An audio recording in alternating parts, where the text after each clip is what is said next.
do it makes us harder, better, faster, stronger. More than power, power, never. Ever after work is over. Work it, make it, do it, makes us harder, better, faster, stronger. Work it harder, make it better, do it faster, makes us stronger. More than ever, hour after hour, work is never over. Bonjour, je m'appelle Mathieu, j'ai 16 ans et je fais mon stage ici à l'université Blaise Pascal pour apprendre plus dans le domaine de l'audiovisuel, car plus tard c'est le domaine où j'aimerais travailler. Maintenant je vais vous présenter les services Creatis et CEAD et vous montrer les personnes qui y travaillent. Make it better, do it faster, makes us stronger. Our work is never over. Bonjour, vous pouvez vous présenter? Oui, bonjour, donc je m'appelle Sophie Blanchard, je travaille à l'université Blaise Pascal au service Creatis. Creatis, c'est le centre de ressources et d'accompagnement pour les nouvelles technologies. Donc je suis, mon titre, mon métier, c'est d'être ingénieur technico-pédagogique. Alors c'est un métier qui n'est pas très connu, c'est un métier qui est tourné vers les enseignants dans les universités françaises. Donc les principales missions de ce métier, c'est de travailler avec les enseignants, de les accompagner dans leur pédagogie au moment où ils veulent intégrer les nouvelles technologies dans leur enseignement. Donc du coup, c'est vraiment un rôle de suivi, un rôle de conseil. Il y a beaucoup de travail avec l'enseignant, de discussion avec lui, de découvrir ce qu'il enseigne un petit peu et d'essayer de lui proposer une solution personnalisée sur son mode d'enseignement en fait. Je travaille par exemple avec un enseignant qui donne des cours en CAPES, des cours de grammaire, et donc il a voulu utiliser un outil un petit peu innovant dans son enseignement qui est le tableau blanc interactif. Donc ça lui a permis en fait de vraiment redécouper tous ses cours et de travailler sur des documents sources qu'il partageait avec les étudiants au moment où il faisait son cours avec le tableau blanc interactif. Comme en plus ce sont des étudiants qui vont passer le CAPES à la fin de l'année, du coup on a mis en place tout un dispositif audiovisuel qui permet de filmer les étudiants pendant qu'ils font un oral blanc, qui est l'oral de leur CAPES, et du coup la séance de cours est articulée autour de ça, l'enseignant revisionne la vidéo avec les étudiants et fait des remarques, essaye d'améliorer un peu la prestation que l'étudiant fait pendant son CAPES blanc en fait.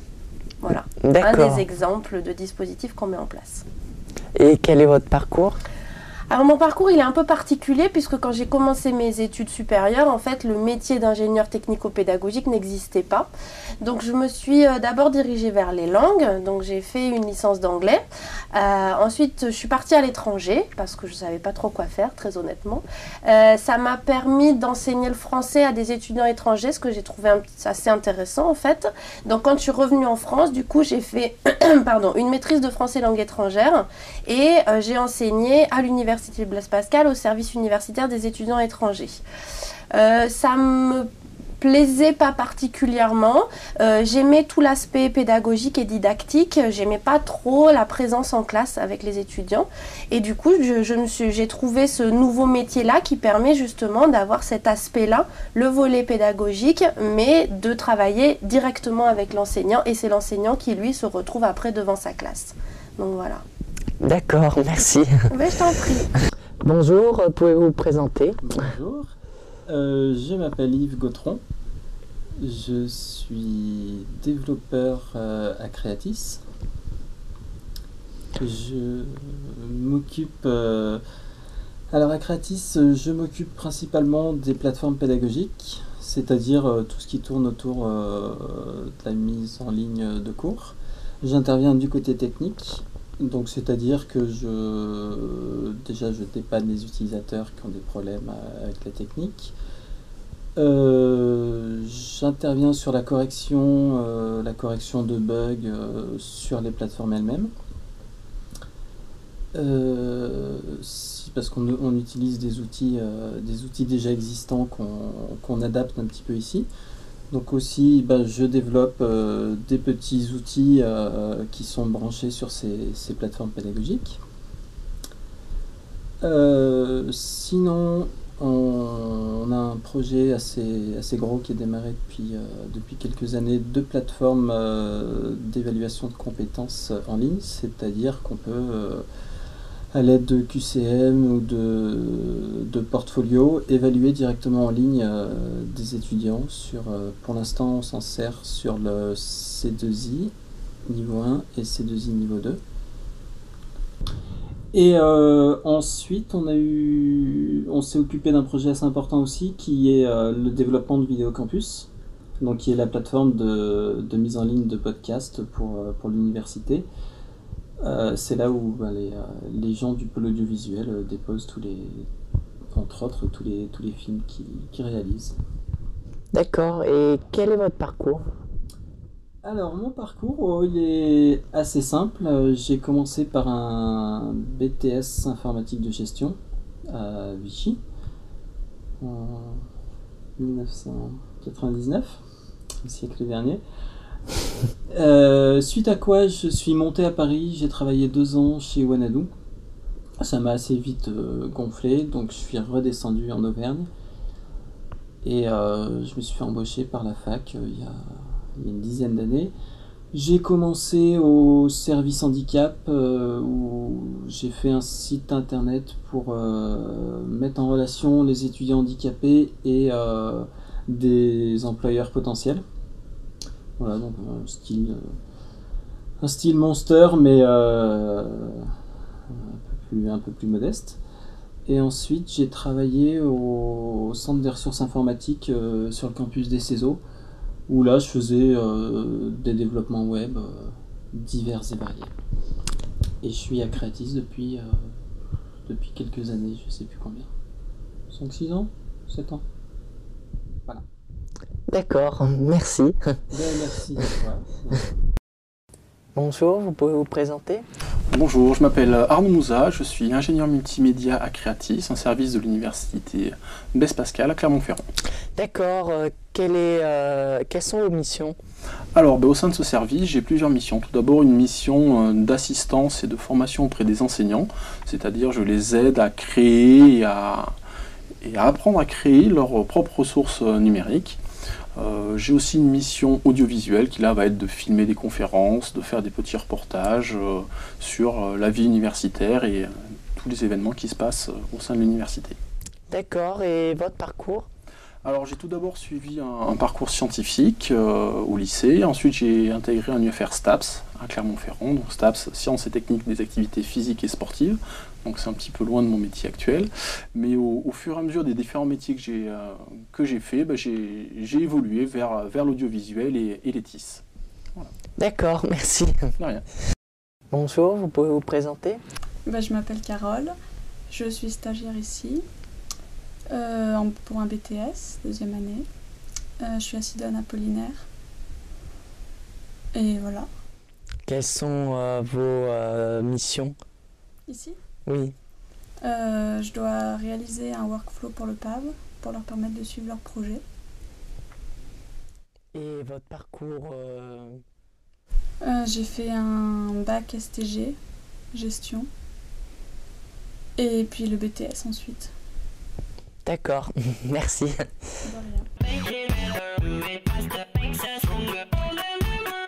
Bonjour, vous pouvez vous présenter? Oui, alors je m'appelle Laurent Bruno, je travaille au Centre des langues du multimédia à l'université Blaise Pascal. Voilà, et je suis technicien audiovisuel. Quelles sont vos missions? Alors, mes missions au Centre des langues et du multimédia, en fait, je travaille tout d'abord pour le CEAD, le Centre d'enseignement à distance. C'est un service qui a pour mission de mettre à disposition des cours de l'université pour l'ensemble des étudiants qui ne peuvent pas venir sur place, ce qu'on appelle venir en cours présentiel, c'est-à-dire en cours traditionnel, on vient en cours en classe, dans une salle de cours, dans un amphi, certaines personnes ne peuvent pas venir, donc l'université a mis en place un service depuis de longues années pour permettre l'accès aux cours au plus grand nombre. Donc voilà, les gens qui travaillent, les gens qui sont bloqués chez eux pour des raisons de santé, voilà. On a eu des prisonniers par exemple, pour l'anecdote, voilà, des gens qui ne peuvent pas venir en cours. Voilà. Donc là, on a tout un dispositif audiovisuel pour pouvoir capter l'ensemble des cours dispensés par le centre d'enseignement à distance, les mettre en forme de la meilleure façon possible.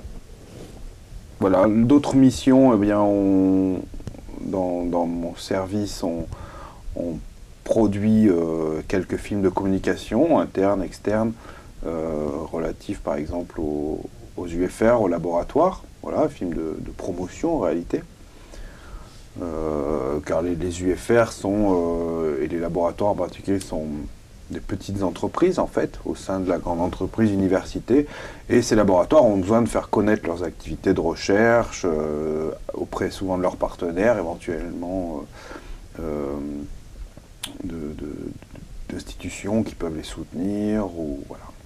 Donc on produit des films de format court, un peu format documentaire, qu'on peut nommer infomercial. Voilà. Voilà, je ne sais pas si j'ai d'autres missions, si, il y en a d'autres, mais elles sont nombreuses. Il y a quelques missions de formation pour les enseignants, formation audiovisuelle, technique audiovisuelle de l'enseignement.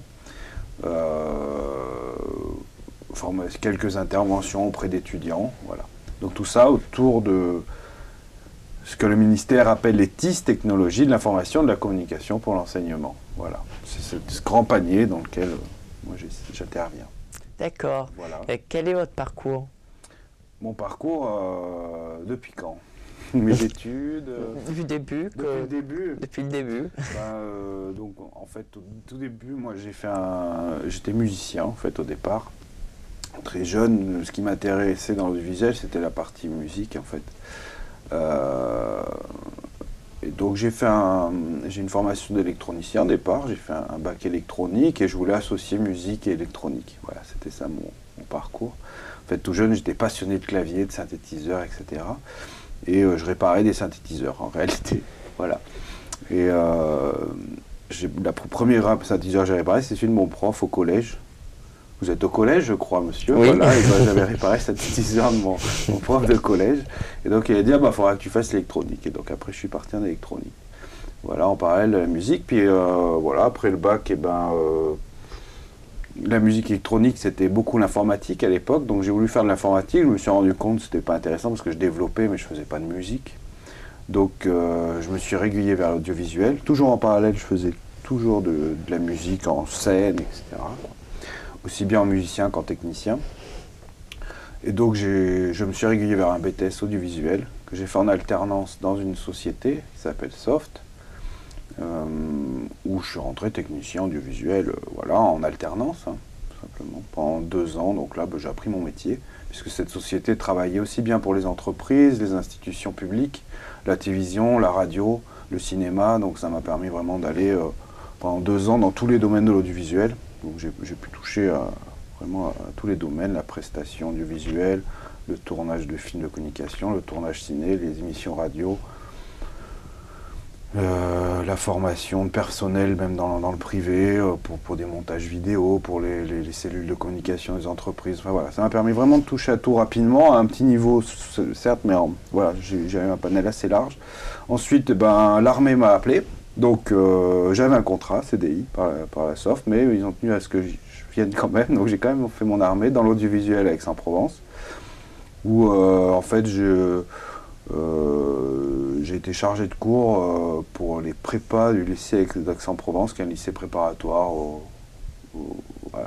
Polytechnique et compagnie. Là.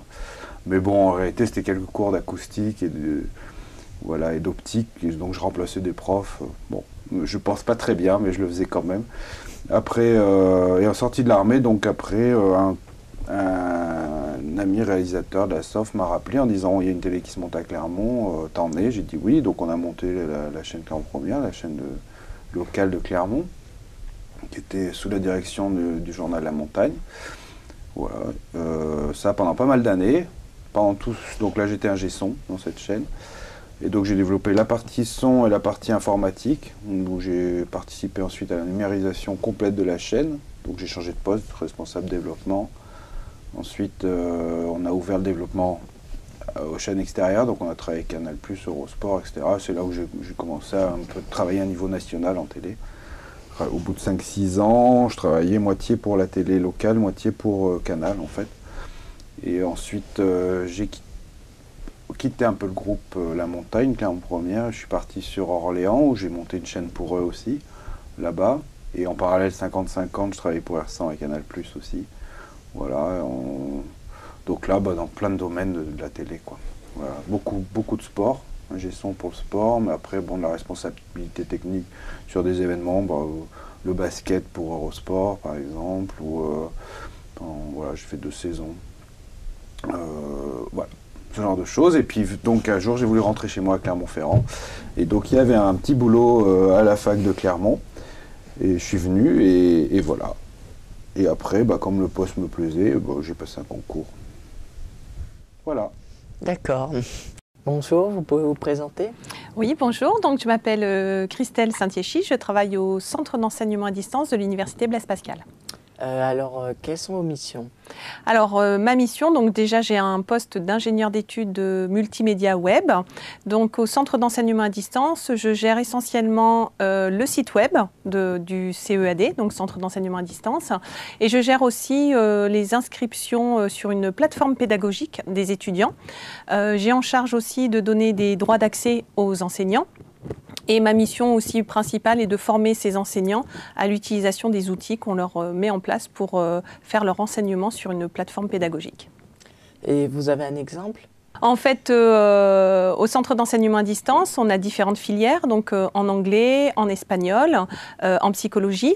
On fait aussi des licences professionnelles en licence agriculture biologique, conseil et développement. Donc, on forme des étudiants en licence et en master. Chaque année, on a des nouveaux inscrits. Ces nouveaux inscrits sont inscrits administrativement à l'université et quand ils sont inscrits administrativement à l'université, ils ont un accès à ce qu'on appelle un environnement numérique de travail. Donc c'est une grosse plateforme en fait sur laquelle ils vont pouvoir se connecter et ils vont pouvoir accéder à leurs cours à distance puisque nous, notre population d'étudiants, ce sont des étudiants à distance, des étudiants qui ne peuvent pas venir. On travaille sur différentes filières, on a des coordinateurs enseignants avec qui on travaille. C'est un peu nos intermédiaires entre, je dirais, les personnels administratifs techniques et les enseignants des différentes filières. Et votre parcours? Alors mon parcours, donc j'ai commencé, d'abord j'ai eu un bac commerce, donc un bac G3, j'ai fait un BTS action commerciale et j'ai continué sur une année de spécialisation en marketing agroalimentaire.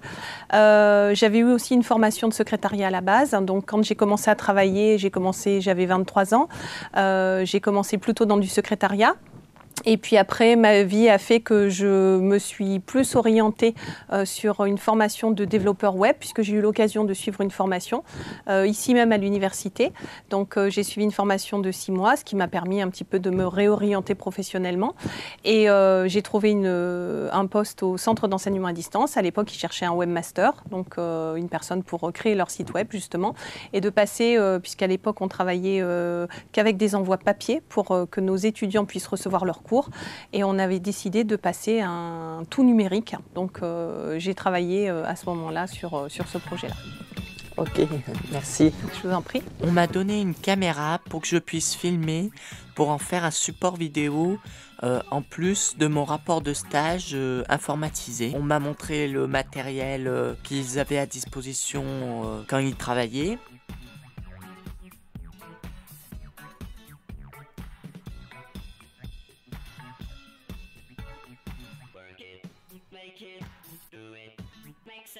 J'ai donc monté mon rapport de stage vidéo avec l'aide de mon maître de stage.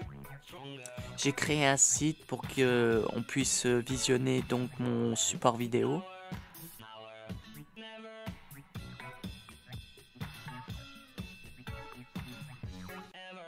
Pour mon support vidéo, j'ai fait des interviews. Donc j'ai dû ranger la salle, le studio qui permettait d'enregistrer. J'ai eu la chance de pouvoir enregistrer des professeurs en train d'enregistrer leurs cours, notamment professeurs d'allemand. Il faut garder la tête froide parce qu'à partir du moment où on passe au docu, J'ai fait un enregistrement de reportage. Quand on est arrivé à la frontière, Et un enregistrement en rapport avec le projet d'Ève qui concerne la violence de la guerre, donc les enfants qui ont vu cette violence-là. on ne pouvait pas marcher parce que comme on n'avait pas bougé de toute la journée.